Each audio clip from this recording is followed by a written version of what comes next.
Hola amigos! Today we're going to be taking a trip south of the border to check out the brand new 3-rail low-scale Ferromex SD40-2 diesel. It's made by Third Rail and it's coming up right now on Eric's Trains.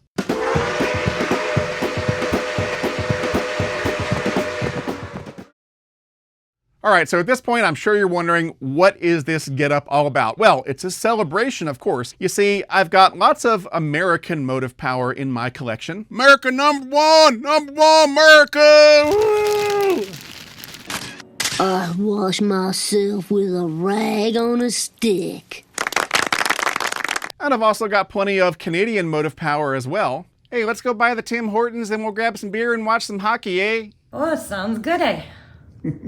Yeah. And I've even got a couple of French Bonjour, you cheese-eating surrender monkeys! And German locomotives. But I've never had any Mexican motive power in my collection until now, so that's reason to celebrate. Let's go ahead and get started, beginning with the unboxing. All right, so here's the box that the SD40-2 came in. We've got some cool Asian characters there, not sure what that means. There is the box tag. EMD SD40-2, I guess they're also doing some tunnel motors as well. Ferromex number 2, whatever that means, and this is the 3-rail variant. And for today's unboxing from my knife collection, we'll be using this guy. This is the Victorinox Swiss Card Lite. This is their sort of credit card sized multi-tool, one of them at least. There's a magnifying glass. We've got a screwdriver tool here with Phillips head and flathead. We've got a pair of tweezers right here, a straight pin right here, a ballpoint pen right there, kind of cool. Then we've got a ruler, centimeters on one side and inches on the other. We've got a pair of scissors. Then we've got a light, an LED light. And then we've got the knife, of course, which is what we'll be using to unbox this thing.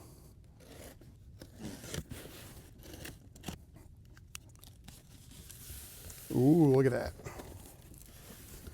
All right, we've got, looks like the instruction manual here. Always good to read that. I love these Third Rail boxes. They look so cool.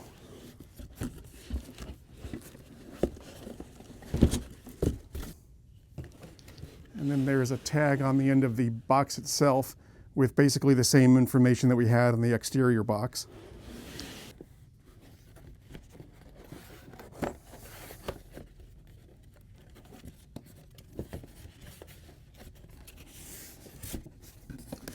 Hope I'm doing this right. It's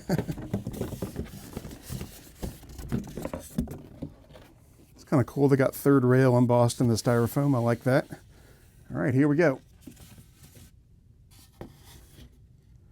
Now, I've heard from others that these Third Rail SD40s look incredible, even better than Lionel, MTH, or Atlas. So we'll have to see.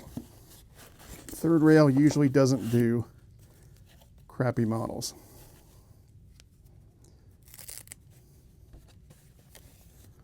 In fact, I don't know if they've ever done a crappy model.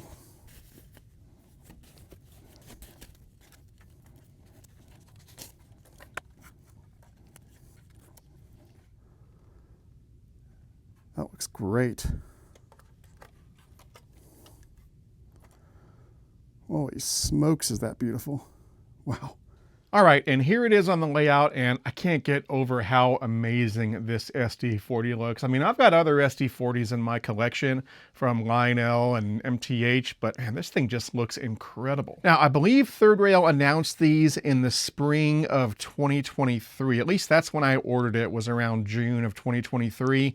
And then these were delivered in June of this year, 2024. And the price on these was right at $800, which I thought was a very fair price considering what an amazingly detailed model this is. You could order it as either a 3-rail or 2-rail model, but obviously I got the 3-rail version. Now, Third Rail offered the new SD40-2 in a ton of different road names and paint schemes. So by my count, there were 20 road names and 22 models because a couple of the road names had 2 different paint schemes. So here we go. They did Burlington Northern, Canadian National, Canadian Pacific. They did 2 different Conrail versions, CSX, Chessie, Chicago Northwestern, Denver Rio Grande, BNSF, Milwaukee Road, Mopac, NNW, Norfolk Southern, Santa Fe Southern. They did Santa Fe again in a really cool Kodachrome paint scheme from when Santa Fe was going to merge with the Southern Pacific. And then they did Southern Pacific proper, Union Pacific, Wheeling and Lake Erie, Wisconsin Southern, and of course, Ferromex. Everybody got that? And if all that choice wasn't good enough for you, they also did some variations on the model depending on which road name you ordered. So some of them were SD40-2s like this one here, some of them were SD40-T2 tunnel motors, and some of them were SD42s with a high hood. Yeah, only Third Rail would give you that many options when ordering a diesel locomotive. It's amazing. So let's pick this thing up and talk about, what sets this apart from a Lionel or MTH or an Atlas SD40. The level of detailing is pretty similar to what you'd get on something from Atlas or Lionel, although I think it's a little bit more detailed on this model. The handrails are very finely detailed. You've got these little windscreens up front that are very thin and fragile, and just all sorts of attention to detail everywhere you look. Now, what's really going to set a Third Rail model apart are the road-specific details, and that's why they did so many different road names and so many different variations, because that's the way it was in the real world, and that's the way that Third Rail does it. So you've got safety tread on the walkways, grab irons, sand caps, a little horn. You've got nice vents and really nice fan detailing up top. Now, one thing this has that I've never seen on an SD40 before, at least in O-scale, is fixed pilots. Now, Lionel comes close. They've got semi-fixed pilots, but these are fixed, and that's why the minimum curve is 054 and not 036 or something like that. So the fixed pilots really do add a lot of extra realism to a 3-rail O-scale model. And then other differences from other SD40s you may have seen are on the bottom. So first of all, if you look, there's no speaker in the fuel tank, which is highly unusual for an O-scale diesel, especially one of this size. The speaker is actually over here underneath the cab, which is very interesting. And the reason it's there is because the fuel tank area has all of this drive gear linkage to drive the trucks. And that's because, unlike a diesel from MTH or Atlas or Lionel, this does not have 2 motors. It has a single motor in the middle, which then drives both trucks. It's just a large single DC can motor, which actually is saying a lot because, as I said, this thing will pull 1 pound, 14 ounces, which is about what you'd get out of a twin-motored Lionel or MTH diesel. You might get a little bit more with theirs, maybe 2 pounds, 2 pounds, 3 ounces, something like that. But the fact that they're getting almost 2 pounds of pulling power out of a single motor is a testament to how well this thing is engineered. Another difference you'll see on Third Rail models, the rollers are kind of oval shaped. They kind of have this taper at the ends, which is unlike the rollers on any other manufacturer's models. This is something that Third Rail has just done forever and it works for them. Maybe they do it, maybe it's easier on switches or something like that, but that's the way they've always done it and it works well, so why fix what's not broken? And then we've got traction tires on the front axle on each of these trucks as opposed to the inner axle like you'd see on a lot of Lionel and MTH diesels. And you can see even the underside of these trucks is very detailed. I mean, you never see that much detailing on the underside of an MTH or Lionel truck because you never see the underside, but Third Rail takes the time and they've got all of this incredible detailing down here. And then they've got the wipers for good outer rail contact. So just a very well-engineered truck overall. I have to say I like it. And again, that drive gear goes into here under the fuel tank and then up to that single DC can motor. Now, the other thing that sets Third Rail apart from other 3-rail O-scale manufacturers is that they use a belt drive system. That's correct. If you open this up, you'll see that the motor is mounted horizontally and is connected to a belt, which then goes down to the drive gear. So it is a belt-driven model. Now, people who are unfamiliar with Third Rail, I think sometimes that gives them a bit of apprehension because they think, oh, it's a belt. What if it breaks? Well, it is not a flimsy belt. It's not like the belt you find on a turntable or a tape deck or something like that, you know, a flimsy sort of rubber band belt. It is a very thick, reinforced belt. It's not unlike the kind of belts you might see on a car.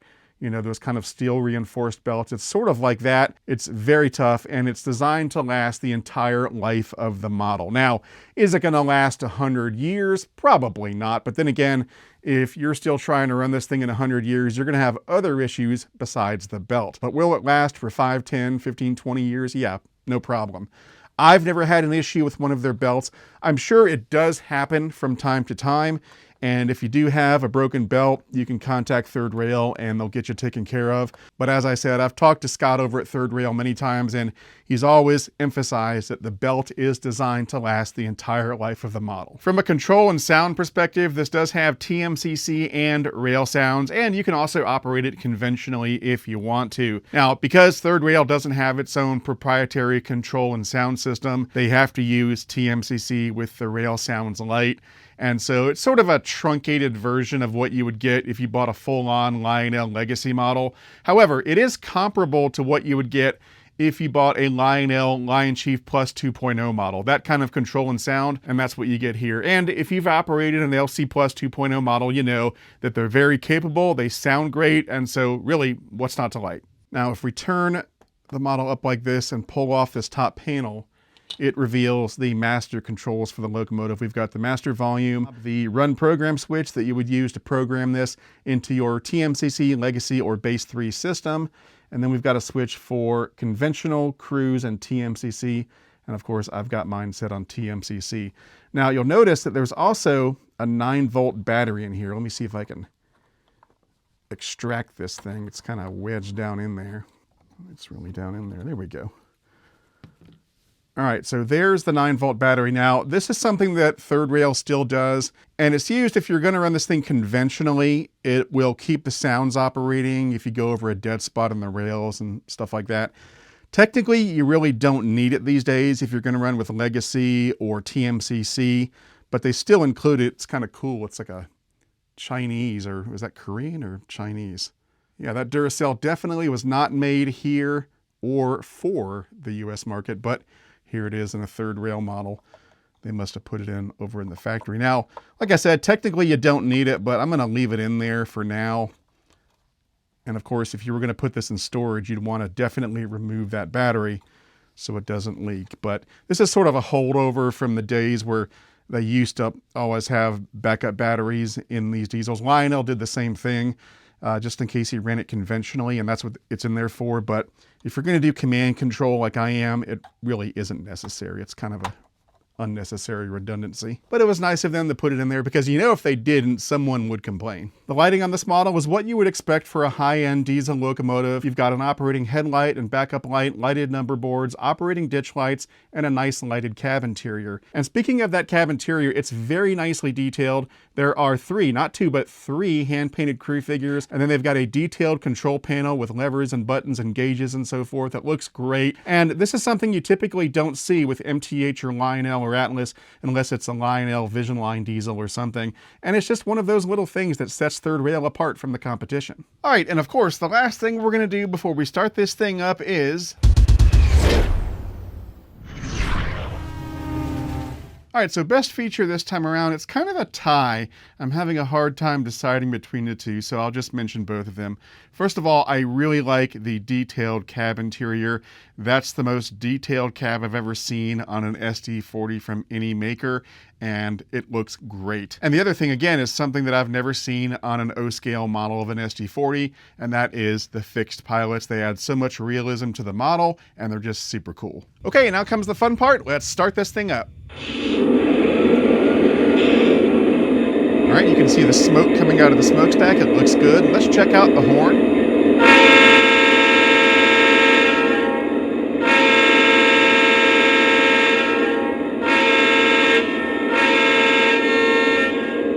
And here's the bell.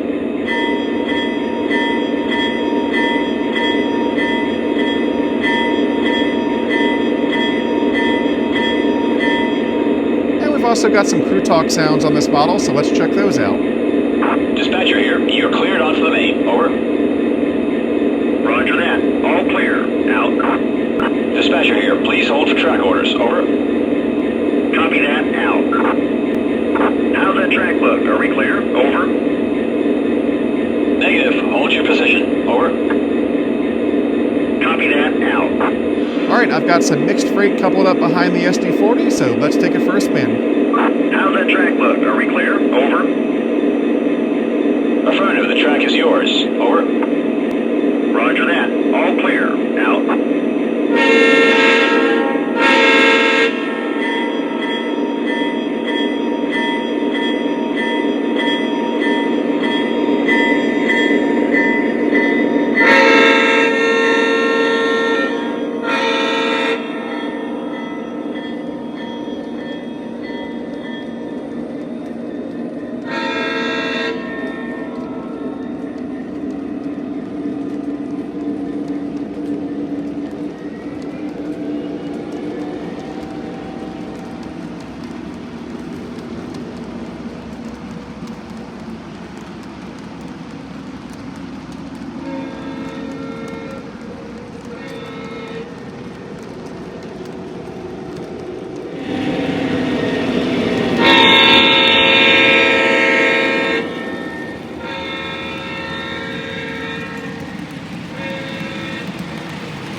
All right, so there you have it, Third Rail's brand new SD40 model. This thing is fantastic. Not only does it look great, but it sounds great and runs great. And I'm so glad that I picked one of these up, and I'm really happy that I finally have some Ferromex motive power in my collection. If you want to pick one of these up, the price is right at $800. I'm not sure if Third Rail has any of the first run of these left. They might. However, I know they're doing a second run, so if you want to get one of these, you can go to Third Rail's website and reserve yours today. And I would highly recommend doing that. This is an incredible model. Anyway, if you'd like to support this channel, I would greatly appreciate it. That can be done through Patreon at patreon.com/ericstrains.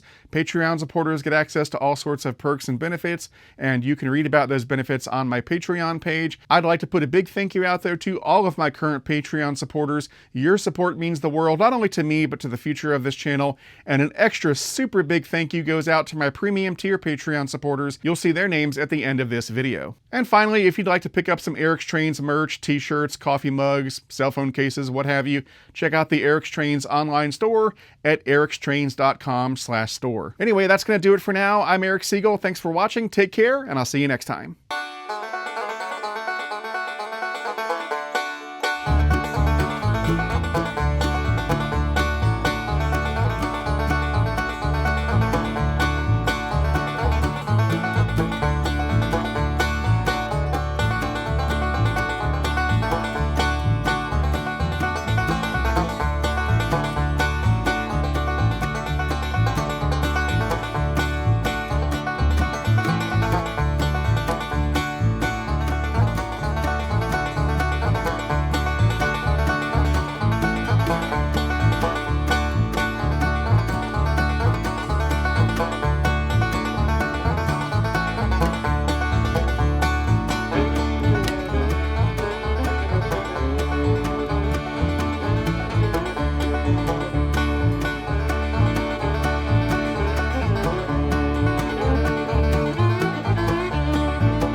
To discuss this model and any other O-Gauge trains, check out the O-Gauge Railroading online forum at ogrforum.ogaugerr.com.